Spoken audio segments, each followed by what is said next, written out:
kisah para sahabat radhiyallahu anhu. Ketakutan Sayyidina Umar radhiyallahu anhu kepada Allah SWT. Kadang-kadang Sayyidina Umar radhiyallahu anhu memegang selai jerami yang kecil di tangannya sambil berkata, alangkah baiknya kalau aku ialah jerami. Kadang-kadang beliau berkata, alangkah baiknya kalau ibuku tidak melahirkan daku. Satu ketika sedang beliau sibuk melakukan sesuatu, seorang lelaki telah datang dan berkata, sebulan telah menzalimi saya. Perlulah Tuhan membantu saya untuk mengambil tindakan balas bagi pihak saya. Beliau telah mencemetikan orang itu sekali sambil berkata, bila aku duduk untuk urusan seumpama itu, ini engkau tidak datang. Bila aku sibuk dengan urusan lain, barulah engkau datang dan menyuruh aku mengambil tindakan balas. Laki itu beredar dari situ. Kemudian beliau telah menghantar seorang laki memanggil laki tersebut. Sampai laki itu datang, beliau menyerah cemeti kepada laki itu dan berkata, ambillah tindakan balas terhadap saya.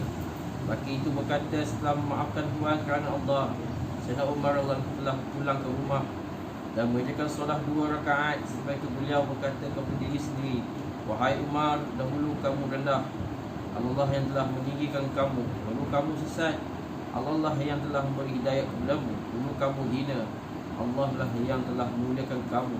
Ia juga menjadikan kamu pemerintah. Sekarang apabila seorang datang dan berkata, tolong ambil tindakan balas terhadap kezaliman yang dilakukan ke atas saya, kamu telah memukulnya. Esok pada hari kiamat, apakah jawapan yang kau berikan kepada Tuhanmu? Yang Tuhan mencela dirinya sedemikian buat berapa lama.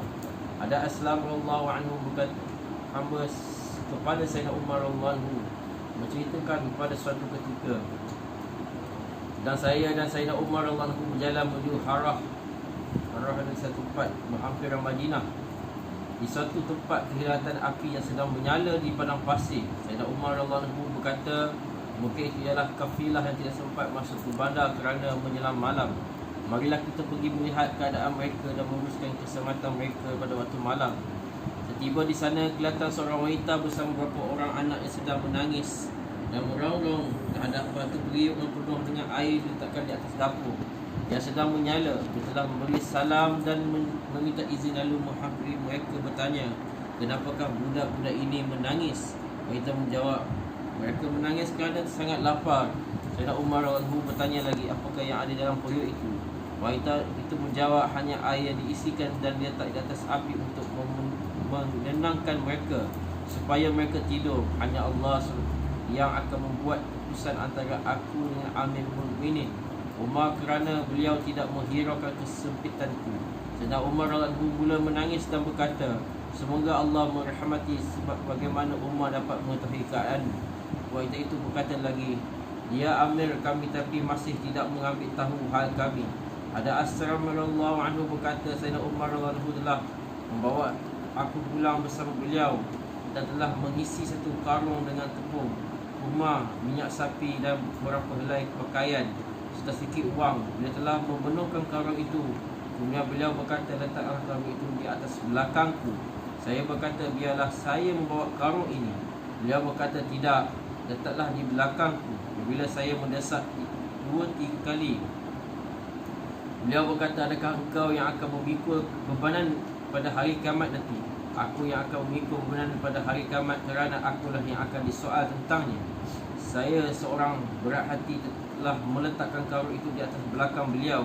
Lantas beliau telah menuju dengan pantas sekali ke arah tempat wanita tersebut. Saya pun pergi bersama beliau. Sebalik sahaja sampai di sana, beliau telah memasukkan tepung, sedikit minyak sapi dan buah tamar ke dalam periuk itu dan mula mengacaunya. Beliau sendiri yang meniupkan dapur itu. Ada Aslam radhiyallahu anhu berkata, aku lihat asap keluar dari celah-celah janggutnya yang tebal sehinggalah hairah, yakni bubur gandum manis yang telah sediakan. Kemudian beliau mengeluarkan makanan itu setelah tangannya sendiri dan kemudian memberi budak-budak itu makan. Setelah mereka betul-betul kenyang, mereka bermain dengan riang. Baki makanan yang masih tinggal diserah kepada mereka untuk dimakan. Kemudian wanita itu sangat gembira berkata, semoga Allah membalas kamu dengan kebaikan. Kamulah yang lebih layak menjadi khalifah daripada Umar. Sayyidina Umar radhiyallahu anhu telah menyenangkan hati wanita itu dengan berkata, bila kamu datang berjumpa khalifah, kamu juga akan menemui saya di sana. Beliau menjauhkan diri sedikit dari wanita itu dan duduk di atas bumi. Selepas duduk beberapa ketika, beliau berpulang sambil berkata, Aku duduk di situ kerana aku telah melihat mereka dalam keadaan menangis. Hatiku ingin benar agar dapat melihat mereka dalam keadaan gelak ketawa semasa solat subuh. Biasanya beliau membaca surah Al-Kahfi, Taha dan surah-surah yang lain yang panjang, dan beliau akan menangis hingga tangisan kedengaran berapa saf di belakang. Pada satu kali sewaktu solat subuh, beliau telah membaca surah Yusuf. Bila tiba pada ayat innama ashku bisyik wa huzni illallah, sesungguhnya aku hanya mengadu kesusahan dan duka cita kepada Allah. Yusuf 86. Beliau telah menangis sebegitu rupa sehingga suaranya tidak terkeluar. Kadang-kadang beliau juga menangis sewaktu solat tahajud sehingga menyebabkan beliau tumbang dan jatuh sakit. Terangan, demikian kerana Sayyidina Umar radhiyallahu yang takut kepada Allah Taala, meskipun nama beliau sahaja sudah cukup ditakuti dan digeruni oleh raja-raja yang besar hari ini. Walaupun 1350 tahun telah berlalu, kehebatan beliau masih diakui dewasa ini. Bukan setakat raja ataupun pemerintah, malah ada ketua yang biasa sanggup melakukan demikian kepada orang bawahannya. InsyaAllah. InsyaAllah. Sampai ke Rasulullah.